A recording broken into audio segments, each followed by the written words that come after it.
Assalamualaikum warahmatullahi wabarakatuh. Kami dari kelompok 33 akan mempresentasikan hasil diskusi kelompok kami. Saya sendiri atas nama Sri Wahyuni Saputri Rosadi dengan NIM A1G119116. Mega Jati, NIM A1G111909.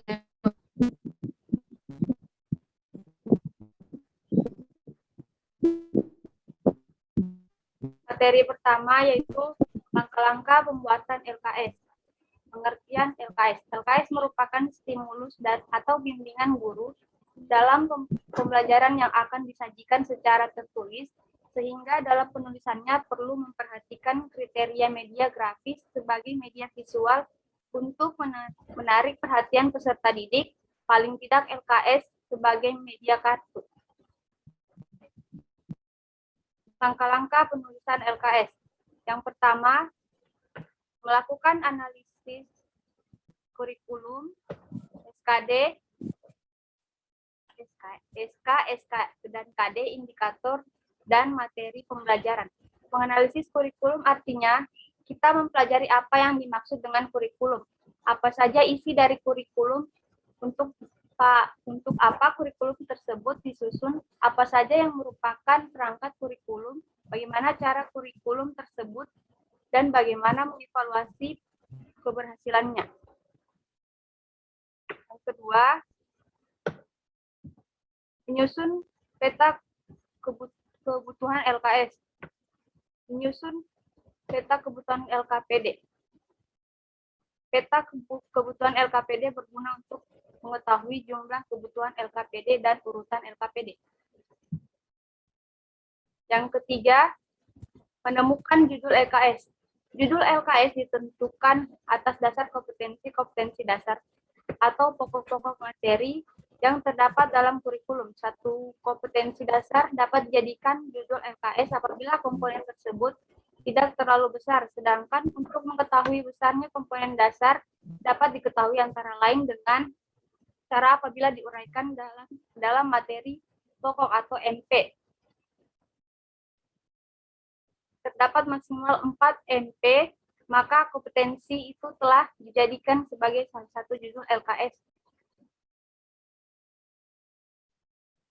4. Menulis LKS. Yang pertama, merumuskan kompetensi dasar. Untuk merumuskan kompetensi dasar, dapat dilakukan dengan menurunkan rumusnya langsung dari kurikulum yang berlaku. Contohnya kompetensi dasar yang diturunkan dari KTSP 2006. Yang kedua, menentukan alat penilaian. Penilaian kita lakukan terhadap proses kerja dan hasil kerja peserta didik. Karena pendekatan pembelajaran yang digunakan adalah kompetensi, di mana penilaiannya didasarkan pada penguasaan kompetensi. Maka alat penilaian yang cocok dan sesuai adalah menggunakan pendekatan penilaian acuan patokan atau PAP atau Situation Reference Assessment. Yang ketiga, menyusun materi. Untuk menyusun materi LKS ada beberapa hal penting yang perlu diperhatikan berkaitan dengan isi atau materi LKS. Dapat berupa informasi pendukung, yaitu gambaran umum atau ruang lingkup substansi yang akan dipelajari.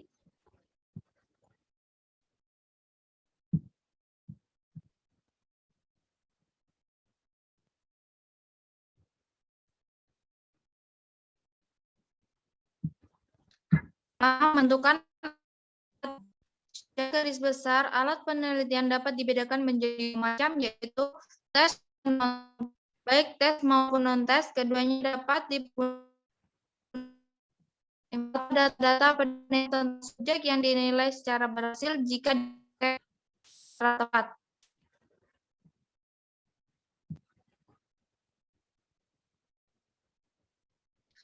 Struktur LKS secara umum. Yang pertama, judul, materi pembelajaran, semester, dan tempat. kedua, petunjuk belajar yang dicapai. Yang keempat, indikator. Yang kelima, informasi pendukung. Yang keenam, tugas-tugas dan langkah-langkah kerja. Yang ketujuh, penilaian. Contoh LKS. Siswa.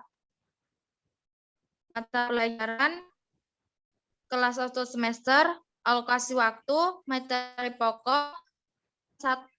Alat siswa, alat tulis, bahan yaitu tumbuhan kaktus, bunga, bahan gondok, kantung semar, atau kaca pembesar.